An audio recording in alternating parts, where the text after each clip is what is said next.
ಚಿಕ್ಕಕುಂಟನಹಳ್ಳಿಯಲ್ಲಿ plastic ಕಸದ ರಾಶಿ, ಮಾಲಿನ್ಯ ಮಂಡಳಿಯ ನಿರ್ಲಕ್ಷ್ಯವೇ? ಬೆಂಗಳೂರು ಗ್ರಾಮಾಂತರ ಜಿಲ್ಲೆ ಶೇಷಗಿರಿ ತಾಲೂಕಿನ ಚಿಕ್ಕಕುಂಟನಹಳ್ಳಿ ಗ್ರಾಮದಲ್ಲಿ ಪರಿಸರ ಮಾಲಿನ್ಯ ಗಂಭೀರ ಸ್ವರೂಪ ಪಡೆದುಕೊಂಡಿದೆ. ನಮಗೆ ಲಭ್ಯವಾದ ದೃಶ್ಯಗಳ ಪ್ರಕಾರ ಪ್ಲಾಸ್ಟಿಕ್ ತ್ಯಾಜ್ಯ, ಬಳಕೆ ಚೀಲಗಳು, ಪ್ಯಾಕೇಜಿಂಗ್ ವಸ್ತುಗಳು ಹಾಗೂ ಇತರೆ ಕೈಗಾರಿಕಾ ತ್ಯಾಜ್ಯಗಳನ್ನು ತೆರೆದ ಜಾಗದಲ್ಲಿ ರಾಶಿ ರಾಶಿಯಾಗಿ ಸಂಗ್ರಹಿಸಲಾಗಿದೆ.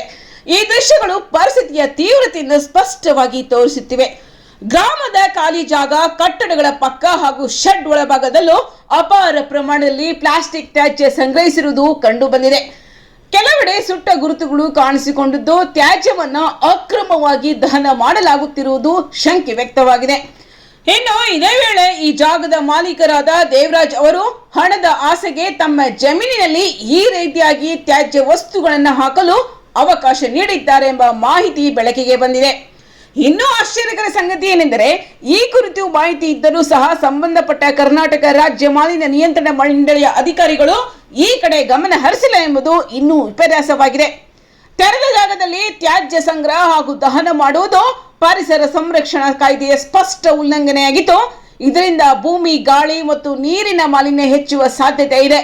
ಇದು ಸ್ಥಳೀಯ ನಿವಾಸಿಗಳ ಆರೋಗ್ಯಕ್ಕೂ ಗಂಭೀರ ಅಪಾಯ ಉಂಟು ಮಾಡಬಹುದು. ಈ ಹಿನ್ನೆಲೆ ಗ್ರಾಮಸ್ಥರು ತಕ್ಷಣ ಕ್ರಮ ಕೈಗೊಳ್ಳುವಂತೆ ಸಂಬಂಧಪಟ್ಟ ಇಲಾಖೆಗಳಿಗೆ ಆಗ್ರಹಿಸಿದ್ದಾರೆ. ಇದೀಗ ಅಧಿಕಾರಿಗಳು ಯಾವ ಕ್ರಮ ಕೈಗೊಳ್ಳುತ್ತಾರೆ ಎಂಬುದು ಕಾದು ನೋಡಬೇಕಾಗಿದೆ.